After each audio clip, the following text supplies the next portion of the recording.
SAHDPod. Show 2.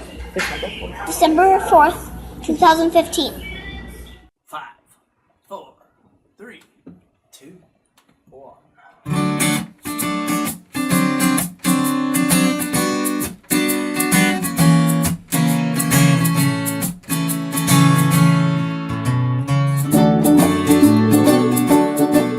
Welcome to SAHDPod, where stay-at-home dads talk about their happy, sad lives.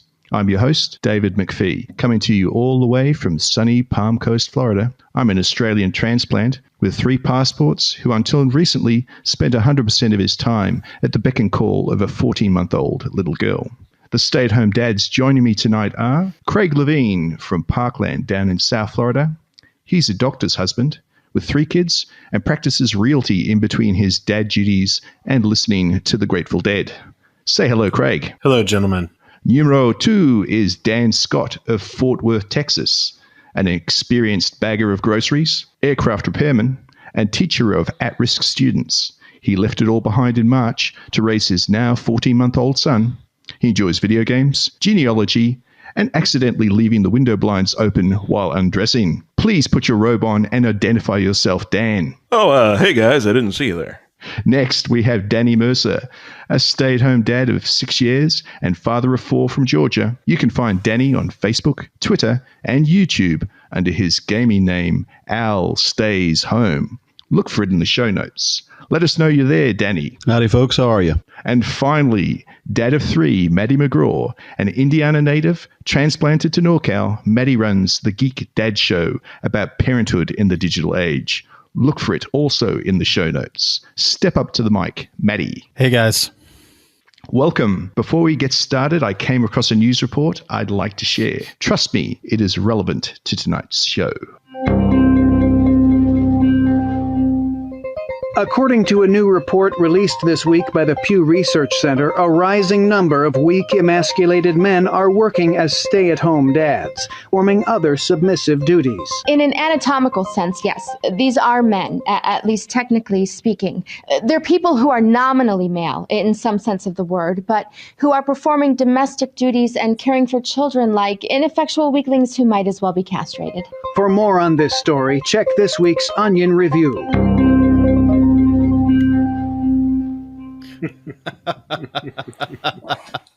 Well, that about sums it up. Tonight, we're done. So in case you didn't already know, that was The Onion. It is part of a Genius News clip about emasculated men working as stay-at-home dads, or as they put it, sissified, and I am censoring, half men. This is an often discussed topic in the online world of stay-at-home dads. I actually saw an entire thread once blow up because one dad told another to man up and be more like John Wayne. Now, he was in the extreme minority, but it just goes to show how controversial the perception of masculinity is. So, fellas, let's bring this to the podcasting world. Tonight, we are going to delve into the topic of masculinity and the stay-at-home dad.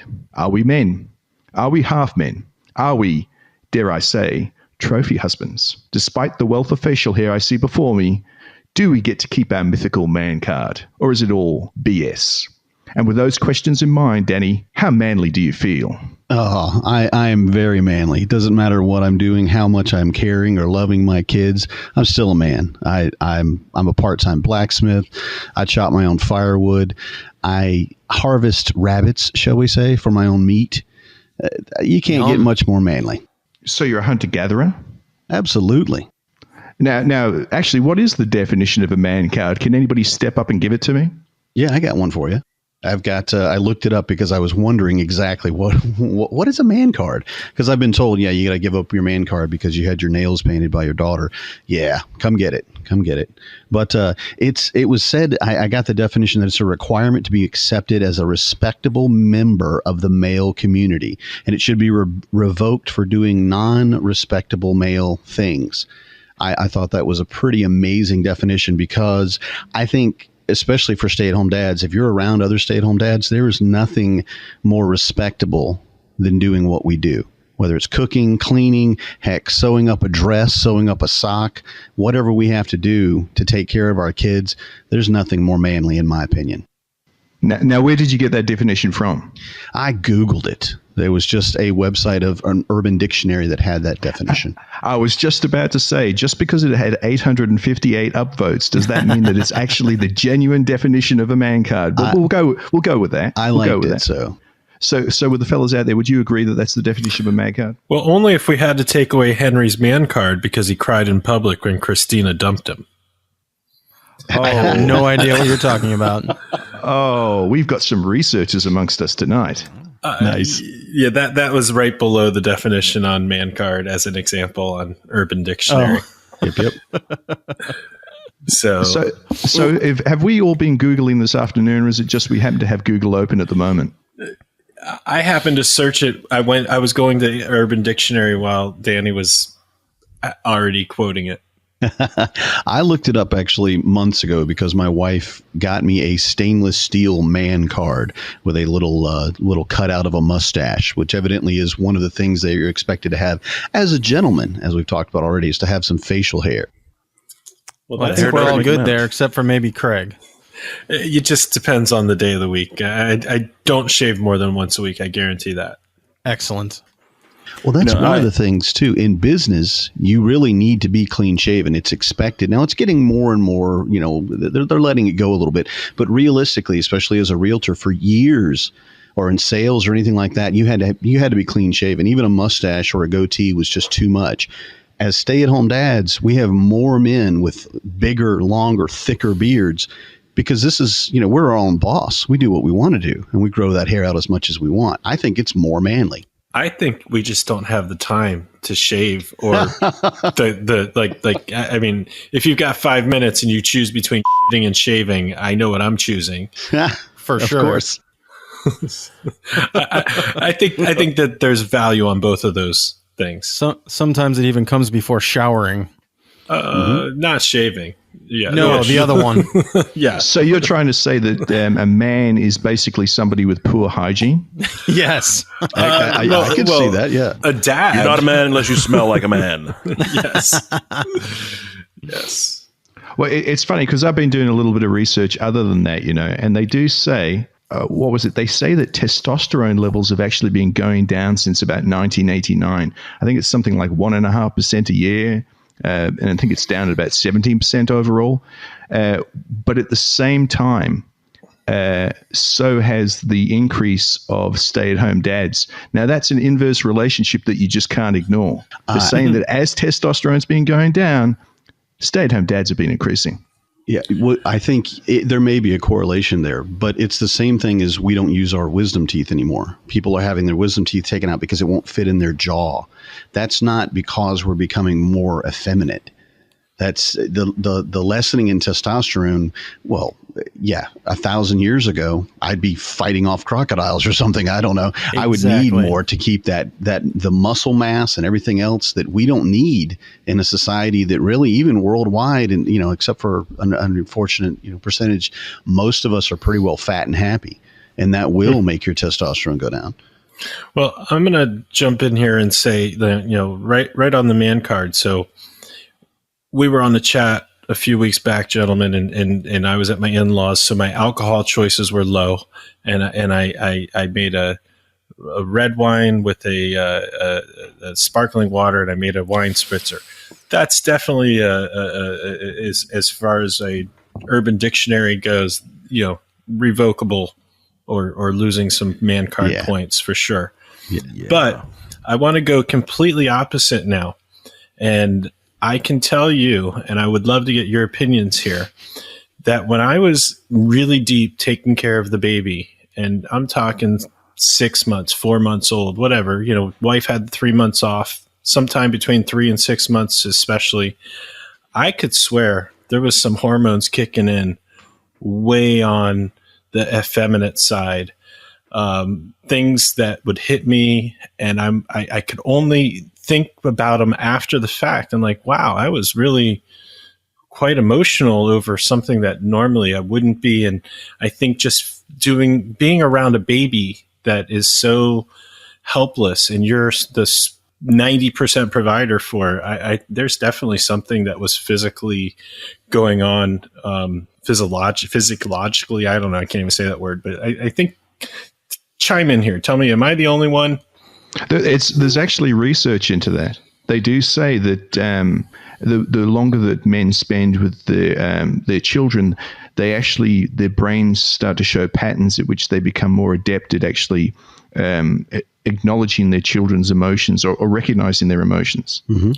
For sure. Yeah, I believe that for sure. That's not less manly. Definitely not. Did you cry uncontrollably though, Craig? Was it uncontrollable? Which is a stifled weeping. Yeah, there was definitely some things that were just beyond normal, but no, not that far left. Now, when the owl was sick and couldn't go to the crayon factory, did it well up inside of you a little bit? And just feel sorry for the owl? Yeah, when the little engine that could finally did, how did you feel? When you react in a way that being like, wow, that's exactly how my wife reacts, and that's when I think she's being irrational. And did I just do that? That's the moment I'm talking about. You were acting out irrationally? Right. That's when I was like, I'm having these womanly feelings. I correlate the irrational and the women. I apologize for any of our women listeners. Well, they've already left, mate. Yeah, I don't know you, sir. I don't know you, and I don't know what you're talking about, sir. Who are you and where are you from? I'm afraid I don't know who you are. Hey, no, but I got a question. Also, did any of you guys experience any pregnancy symptoms when your wives were pregnant? I got fat. Okay. I was going to say weight gain definitely was my contribution to that. Yeah. But isn't that because you're doing the cooking as much as anything, do you think? Well, I always was anyway. I have to say no.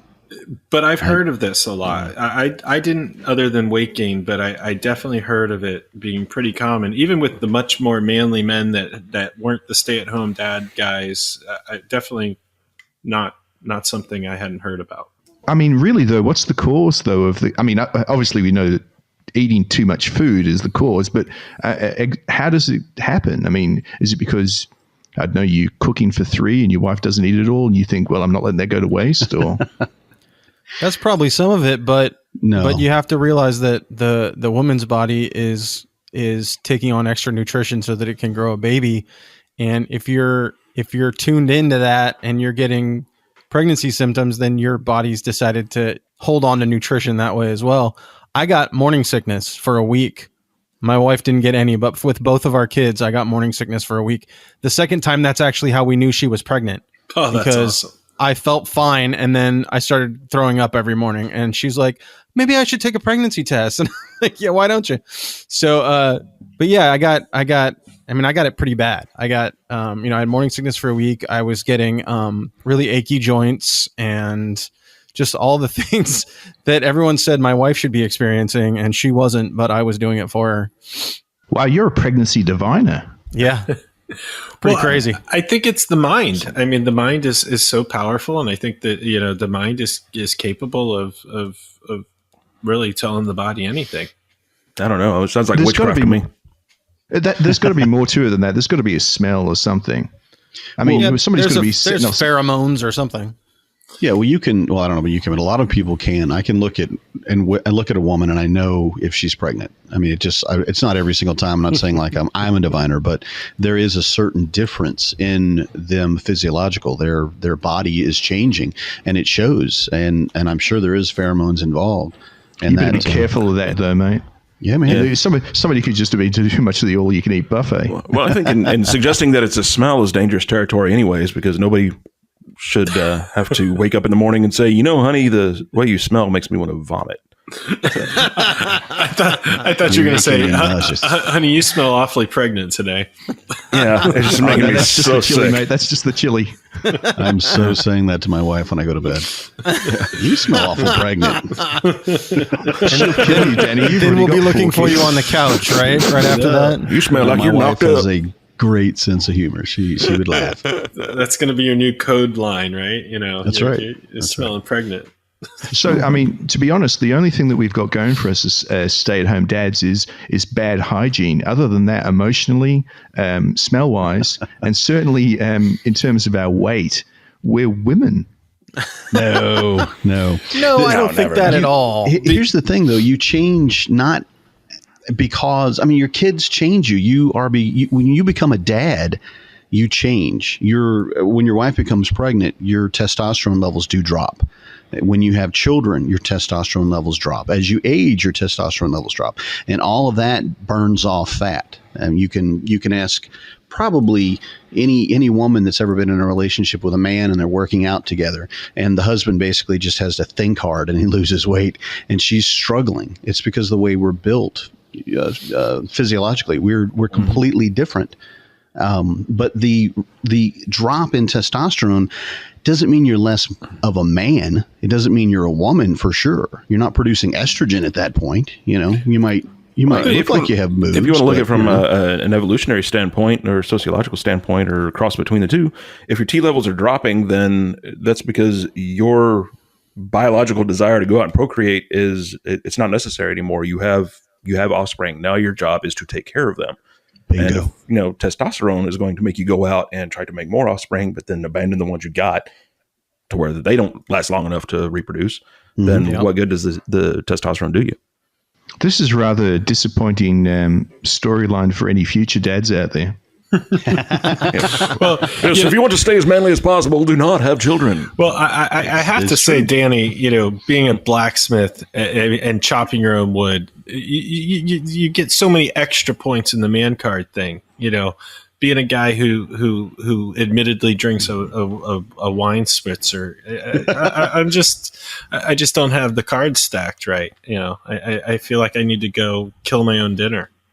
Well, I'm curious who here. All right. Well, we already know that Craig's lost his man card ages ago. In fact, I don't think he actually received it. No, lost in the mail. No, it was issued to another person with a different spelling of my name. Someone has stolen out of his mailbox. That was the problem. Apparently, we just heard a story from Craig, actually, that up until the age of 14, his name was spelled incorrectly on his birth certificate. So maybe it was sent to the other Kriag. For sure. I'm convinced. So, Mr. Dan, what's your claim to fame about being manly? Now, I mean, I know you're sporting the bald head, not that anybody can see that. Yeah. But do you blacksmith? I do not blacksmith. However, I do have a woodworking shop in the garage, and anytime I might feel a little overly emotional or effeminate, I go out and knock out a bookcase or a small table or something, and then I feel pretty good about myself as a man. An armoire?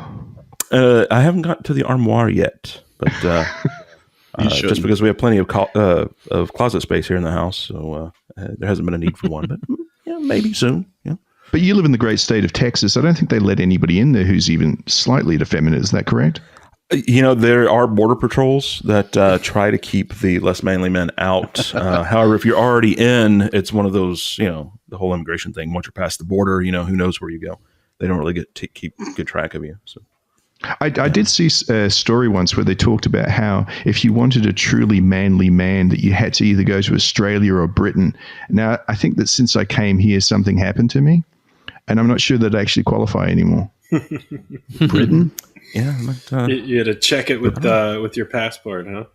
I saw it on Facebook. It had to be true. It's on the internet. Exactly. Britain? Right. Why would the internet lie? Sure, I can agree with you for Australia because everything there wants to kill you. I mean, everything wants to kill you. But have you seen the spiders? God. But Britain? No, the spiders don't kill you, though. Snakes. No, snakes, they kill you. The spiders kill snakes, so slow you down so the snakes can catch you. Exactly. No, we all drink wine spritzers, actually. No, you say that about Britain. A friend of my wife's dated a British guy a while back, and for the life of me, I can't remember his name. It's not important to the story. But then let's call him Nigel. Yes, that's a great name. His name was Nigel. Does he have good teeth? Yes, his name was Nigel. He liked to do drawrings. Anyways, there's a reference for you guys. Anyways, they like to play this game called "Is he British or is he gay?" And then they would throw out something known either way. It's a fantastic game. You'll lose if you're watching the Graham Norton show, obviously, but he's Irish, anyways. I digress. Anyways, Nigel, for the sake of the story, when this game came up and somebody said that he was actually gay, he's like, "No, I am a proud British person." I thought, man, you can't even say that you're a proud Englishman. You are a proud British person. Like, he emasculated himself, you know. There are some rough areas in Britain, mate. There are some seriously rough areas. Are they dodgy? Oh, they're well dodgy, mate. They're there well we go. dodgy. I don't even know what that means, but yeah. I heard that on the movie Love Actually. Yeah, I love that movie. Oh my god! And they said say that again. Yeah, Love Actually, Mancard points being deducted. Fantastic. Quoting Love Actually, quoting. I chick think there's a flicks. problem with our connection here. What movie was that? I couldn't understand. I think it was Die Hard. There you go. It was the villain. Excellent film, you know, and that was a Britishman there, you know, Alan Rickman there. That was, yeah. Okay, that's true. Actually, if you do note that every bad guy in American film is British. I'd like to the revolution, maybe that enunciate. I'd like to point out, you know, like you know, quoting movies, quoting cool movies versus quoting a chick flick. Definitely, you know, the man who prizes his man card would not quote a chick flick, whereas you know, myself, I could care less, and you know, I'll quote 16 Candles all day long. Nice. Could you care less, or could you not care less? Whatever the proper way of saying that is. In either case, I don't care. It's American English, so it's wrong both ways. Yes, yes, and I am a product of the Palm Beach County Public Schools, which you know you might not know, but yeah, but they're not good. But okay, seriously though, I mean, how many of us have actually experienced somebody at the moment we say stay-at-home dad, you can kind of see the breath, you know, expel, and there's a disappointment that comes over them, and they do look at you a little bit differently. You know what? It's a dismissive look. Yeah, I have a very good close friend of mine who obviously knew I was home with my child for a year and a half, and we would meet for lunch on occasion. I actually sold him a house over this time, but he was avoiding me for lunch because I'd bring the baby. He specifically asked me to not bring the baby with me when I had to show him the house. Like we had an inspection. I'm not the inspector, so I could bring a baby to a large house during an inspection. But he gave me an ultimatum. He said, "Don't come if you have to bring the baby."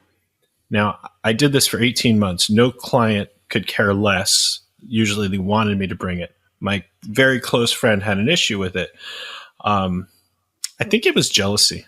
I think he's a lawyer, and in his field of work, he couldn't do that, or it was unacceptable in his field of work. Not quite sure, but you know, he was a difficult person. I don't think he wanted the baby around. Yeah, I could see that, and a lot of men are uncomfortable around not only just children, babies, but men that take care of babies. They don't know how to handle it. I mean, I've had men that they do give you that look, that thought of, what are you going to eat that baby? Yeah. You know, I mean, we're the male lion, and they do eat their children, and I can understand why. I've been a time or two when I wouldn't mind just eating my children. Just shut up, stop talking. That's how you gain weight. Yeah, that's how you get fat. I used to have 6 kids. Nope. But the thought that taking care of your children is not manly, I think, is something that is leaving at least in the circles that I swim in, so to speak, is leaving our vocabulary. Our thought is changing. Just the same reason, it's like you cannot say a woman should not go to work. A woman should not work outside the home. A woman does not have the ability to be whatever, a corporate magnate, a firefighter, an Army Ranger, whatever you want to end that sentence with. You cannot say a woman can't blah, blah, blah. In that same vein, a man is no longer in that place where we can say, well, you can't take care of your kids. Well, you can't love your kids. Well, you can't, quote, love actually and still be a man. That's actually curious, because the Pew Research Center, it actually is real. They didn't just pull it out of their backsides for the Onion. I thought you made that up. No, it's real. I had to Google it myself though. They did a survey in 2013 that said 50% of people thought that children would fare better with a mum, and only 8% thought that dads would do it better. So even though most people tend to think of stay-at-home dads as being effeminate, most of us don't trust us with the kids. So I mean, let's do a roll call. Are we men or are we not men? Let's do a roll call. Who thinks that they do a better job with their wife? Or wait, let's make it more simple. We all take care of our children. We can have all of them, one of them, whatever our situations are. And we can spend 3 days alone with them and not lose our shit. We leave our wives for 3 hours and they might be, how do you do this? Where's this? Where's that? You know, I hear these stories. I have my own situations. What do you guys think on that? I think we want Texas to speak up. Come on.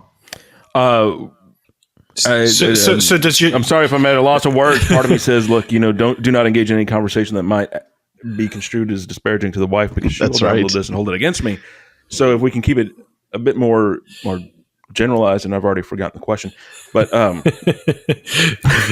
do dads do it better? And I honestly don't think that. No. I don't think we do. No. I think we just have we do it different. We have a familiarity. I mean, look, it's like routine. I mean, if you do it every single day, it's routine. But I couldn't pick my daughter's clothes out to save my life. But then again, I didn't buy them.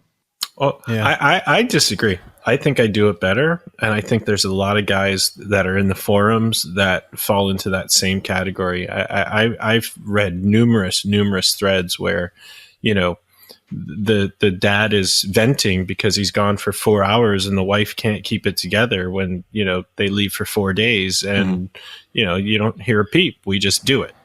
But some of that's manly arrogance, though. Maybe that truly is a man card thing, and it's something we want to get away from. But it's like David said, it's familiarity. It's what you do all day, every day. If it was my wife that was at home and I was the one going out to work, I could probably not handle the kids for more than 4 or 5 hours. It's not because of who she is or who I am necessarily. It's what I do all day, every day for the last 6 years. I've had maybe, 2 weeks off in that entire time when the kids weren't with me at some point. She doesn't do that. And if she were doing that and had done that for the last 6 years, she would be handling it like a pro. Now, would she be doing it better than me? I think some things she would. She's more organized in a lot of ways than I am. She's, especially for like their schoolwork, she was a huge education buff. Got her master's degree in English and was really focused on learning and education. And she can already handle the kids, everything that they're learning more easily than I can. And I think she and I both know this, and when she hears this, and she knows I mean this out of the sincerity and love of my heart, but I'm a better cook. I love to cook, and she just likes it. She'll do it if she wants to, but it's really not her thing. But when it comes down to it, I'm not better at taking care of the kids because I have a penis, or because I'm a man or I'm a dad. It's simply because this is what I do all day, every day, and have done for so long. I believe if she'd been doing it the same amount of time, she would be right where I'm at. Better in some ways, maybe not as good in other ways, but she'd still be rocking and rolling this job. Right. And I could point out, you're talking about the familiarity. Any one of us, if we were to switch places with our wives right now and have to go and do their job for a day or two, we would be pretty much lost unless you had the same career prior to becoming a stay-at-home dad. My wife works in television advertising. There's a lot of paperwork. There are a lot of abbreviations, jargon, things that I would be completely lost, and we've been married for 10 years now, still be completely lost, even having talked to her about it for all that time. So the familiarity definitely, I don't want to say will increase the competency, but the proficiency of taking care of the kids. Well, let me throw a scenario out there, right? So let's say that you're both full-time working parents and you have a full-time nanny, and the weekends you both take care of the children. So it's 100% 50-50 with the nanny's help, and it's even. So the familiarity card isn't there. It's even, and you're going to take a guy's weekend. She's going to take a girl's weekend. I still firmly believe that, the women are going to be quicker to call for help or call a parent or call us and say, when are you coming home, rather than us doing it back. And that's my point with that. Right. I think that speaks more to our pride as men that we don't tend to ask for help to begin with. Do you think that's a man card issue? Actually, this is the thing. We've talked about man card as being positive. Maybe it's just a negative. Well, I'd like to. Maybe it's just because I'm the Northern California guy from outside San Francisco, and I'm a little more crunchy granola than some others. But this whole dichotomy that we've presented of masculine and feminine, I feel like sometimes we put too much emphasis on traits being one thing or the other when everybody's a little bit of everything. And I certainly, if you're going to say that nurturing is a feminine trait, then ask anybody. I have it out the whatever. I mean, it's one of my strongest character traits is that I'm nurturing to my friends, my wife, my kids, my parents. That's just who I am. So it's funny because I haven't, again, I'm in Northern California. So, but I have not seen the bristling or the reaction from guys when I say I'm a stay-at-home dad. I see it from the moms. And we talked about that in the first episode about some of the isolation that you can get from moms groups, but I have not really experienced any men that have said, that they felt it was weird or reacted that way at all. And I even have a couple of friends that are like, man, I wish I could do that. Can I just jump in for a second? It's funny you mentioned that because remember I mentioned the John Wayne incident. In fact, that's how Danny and I got started. Do you remember, Danny? You actually messaged me after that big conversation. Yep. That started because a man was saying, I believe, that his wife was embarrassed by him. Wow. And the stream continued where, there was one man says you've got to man up and be like John Wayne, which is ironic in itself because, John Wayne was not the man he was on the big screen. But it's true. Anytime somebody brings up John Wayne as an example of manliness, I always say, are you going to bring him up? He walked funny, he talked funny, and his name was Marion. And he also collected dolls. Yeah. And apparently he was henpecked by his wife. Not that really matters. Bandana around his neck. And, yeah. But the thing is he wore a bandana around his neck? Yeah, have you seen the movies? That was so he could quickly... I'm sorry, I'm just taking my bandana off right now. You're Australian, it's okay. But the thing is, though, how many guys do you think... I mean, I've seen it appear in the forums a few times. Do you think there is a percentage of women out there who are embarrassed about the fact that their husbands are stay-at-home dads? Oh, yeah. Yeah, but... What would you say it is? I mean, just spitballing. None of us have actually looked it up on Wikipedia, although I'll create an entry after this and our statistics will count. I think they might be embarrassed to own it, to really like advertise it. But, I know my wife is very comfortable knowing that I'm taking care of the children and she can go to work and not worry about it. So there's that trade-off. So I can't imagine that, anything would be more important that would kill that vibe. But that turns you into a functional item, not into a, competent but manly. I think our wives look at us as a manly, figure regardless. I certainly hope so. And I think that is part of the problem. And I don't know what percentage, I couldn't make a guess, but the men that I've talked to that have had that problem, that they talk about their wife doesn't respect them or is embarrassed by them, or they won't sleep together because she doesn't feel like he's manly enough. There's a lot of that happens.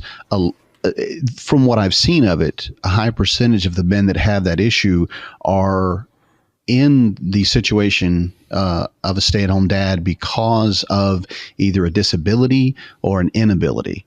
And I don't mean that in a negative way, but if you get into the situation, for instance, for my wife and I, in the example, since it's most intimate to me, my wife and I sat down and decided someone needed to stay home with the kids. That's what we wanted for our family. That was the sacrifice we wanted to make. And it is a sacrifice. I mean, a lot of people talk about, oh, you got all day. You don't do anything, do you? What do you do all day? Yeah, come to my house. Let's just try it.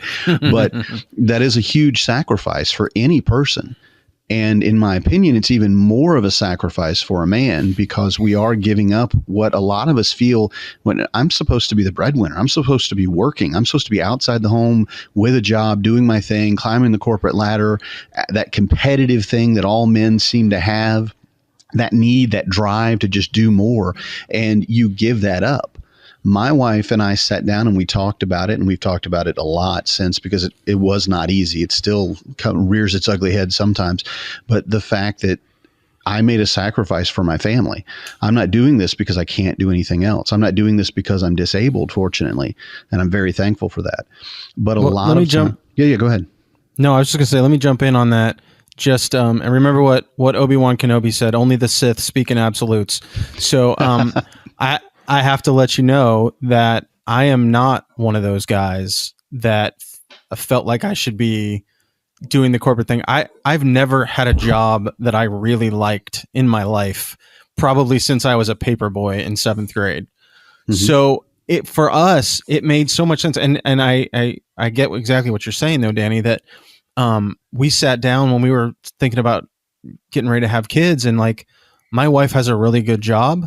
She has a really good benefits. She has a really good job security. There is nothing that I could go out and do for 2 jobs that would take care of us as well as what she does for 1 job. And she's the first one to say, when anybody asks, we meet somebody new, and I say, yeah, I'm a stay-at-home dad. If my wife's there, she always says, yeah, he has the hard job. I just get paid. So nice. I want to agree, Danny, with what you were saying, that people that make the choice, sit down together as a team and decide this is what's best for our family, may find themselves in a little bit different situation than somebody who gets laid off right when the baby's due, or somebody who has an injury or something like that. And again, I feel blessed that I'm perfectly healthy, and I could go out and work a minimum wage job if it would help, but at this point, it's really not. It's so much better for me to be here. Well, we all have to weigh out the cost of childcare versus working. And if it doesn't make sense, especially if you have multiple small children, my boys are 18 months apart. I remember paying the preschool bill for them both. That was horrible, but luckily I made more than that. Otherwise, I don't think I would have worked as well. There are about 4 different types of stay-at-home dads, I think I saw in the statistics. There are the dads who have trouble getting the job. There are the dads who stay at home for the sake of the child because they believe that it's better. There are the dads with disabilities, and there are the dads that are back at school. Mm. And they generally break down. The percentages change, and the nurturers are the ones that have been increasing. Yeah. With our third, we chose that I would be best, to stay home with her. My wife actually begged me to keep her home till she was 2 years old instead of send her to school at 18 months. She didn't win. Because that's her baby. She didn't win that one. But, she was 18 months in August. That's when school starts. It was...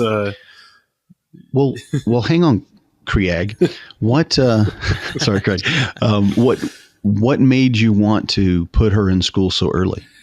Well, 18 months I didn't feel was quote unquote so early. I'm sorry. I meant earlier than your wife. I said that incorrectly. I apologize. It's not too early. I don't mean. No. And first of all, that's a matter of opinion, and no one's right or wrong between putting a kid in school at 4, 6 months, whatever, or wait until they go to preschool, VPK or pre-kindergarten, whatever.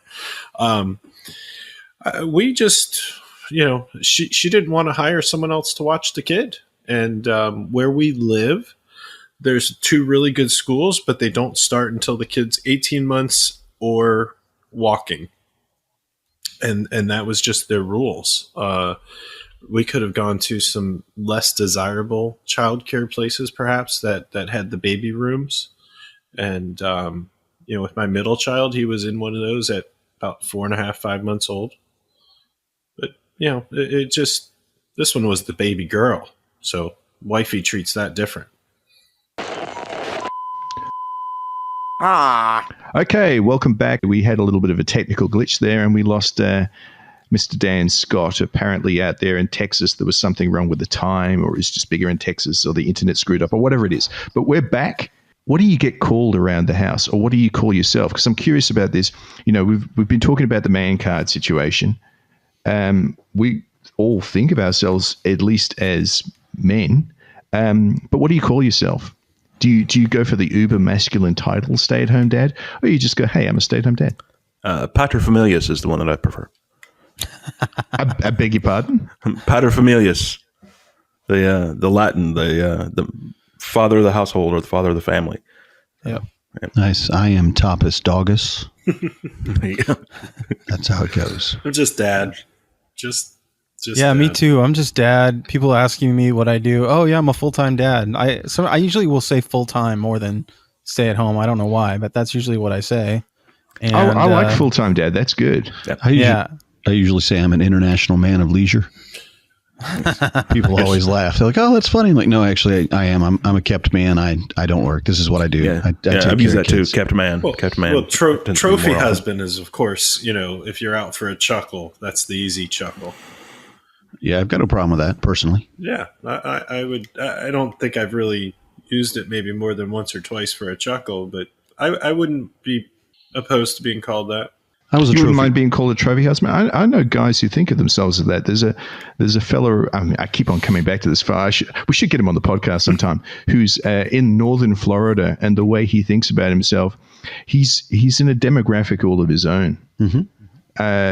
I'm curious. I mean, I want to meet him actually in person because he's just so comfortable. And to be completely honest with you, I don't really strive for corporate, for corporate aspirations, and I don't really look for any sort of accolades. And I'm certainly not asking for somebody to call me a man. So I don't really care. And I think a lot of stay-at-home dads are kind of the same. We really don't care. And the ones that do care are very much in the minority. Yeah, when you're worried about what other people think about you, you're not usually a father or really as involved of a parent as we are. You can't be worried about what people think about you. That has to stop, and long before you settle down. Okay, sure. I'm going to end this podcast, but I do have a one question for you. If your child came home from school, and let's say, for argument's sake, they had to explain to their friends that you were a stay-at-home dad, and they got a negative reaction, how would you deal with it? I think with my kids, they're already pretty well. They understand that we run our house a little bit differently. They're comfortable with it so far. Just the two that are in school. I don't know how the other two, of course, will handle it when it happens. But it's more likely for me in my house that my kids have told other kids, "What, your mom stays home and does all that? That's weird." Because they're so used to it. This is just normal. There's no, we're not self-conscious about it or anything. It's just who we are and what we do. So we really don't have an issue with it in the Mercer household. Yeah, and I don't think we particularly will in the McGraw household either, because again, it's the only thing my kids have ever known is that, mom goes to work and dad stays home, and we have a good family and we do everything that everyone else does, and it just is a different breakdown of tasks and responsibilities. And so I don't anticipate it being a problem. I think that if my daughter, for example, came home and said, my friend says that you shouldn't stay home because you're a boy, then we could have a nice conversation about how what makes you a boy or a girl has very little to do with what you do and more with who you are. And we've already had those conversations because my daughter loves space and dinosaurs and things that are typically marketed for boys, and she can't understand why they don't make girl underwear with spaceships on it. Or why they don't make boy underwear with princesses on it. Because some boys like princesses, and that's okay. So I don't know that it would necessarily be too big of an issue, at least with us. Yeah. I mean, Craig, your kids are. I mean, did you ever get the? Well, you've always been working, so I don't think it really covers you. Yeah, right? I have this hybrid. I mean, this real estate career for 20 years. That even when I was home for a year and a half straight, I never really stopped working completely. So I can't really speak to that. But I could say to this that the kids in this generation. I mean, my second and third grade boys.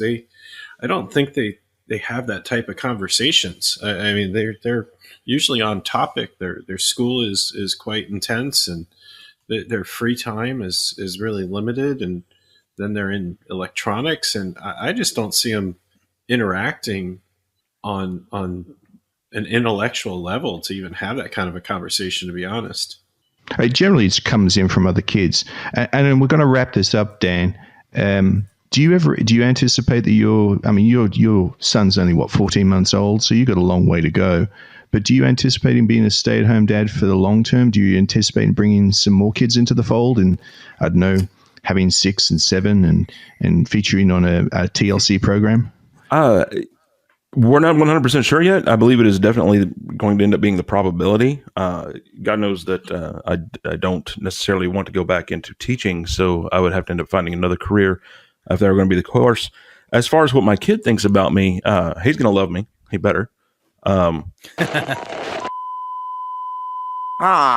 Okay, so with technical problems aside, that's enough for tonight's show. I hope you enjoyed it. Please subscribe through iTunes, follow us, and submit questions on Twitter at SAHDPod. I'd like to thank my fellow hosts tonight, uber masculine Craig Levine, Dan Scott, who can talk but we can't hear him, Danny Mercer, Matty McGraw. Thanks, guys. Thanks. It's been awesome. Come on, give it up. Show your man what you're hosting. I'm toasting my white wine spritzer. All right. Special thanks once again to Micah and Me for the use of Super Daddy Fun Day. Look them up at Micah and Me Rocks, and you can find that also in the show notes. So have a Super Daddy Fun Day. It's just another ordinary typical day. Me and my daddy gonna go out and play. I hope my baby sister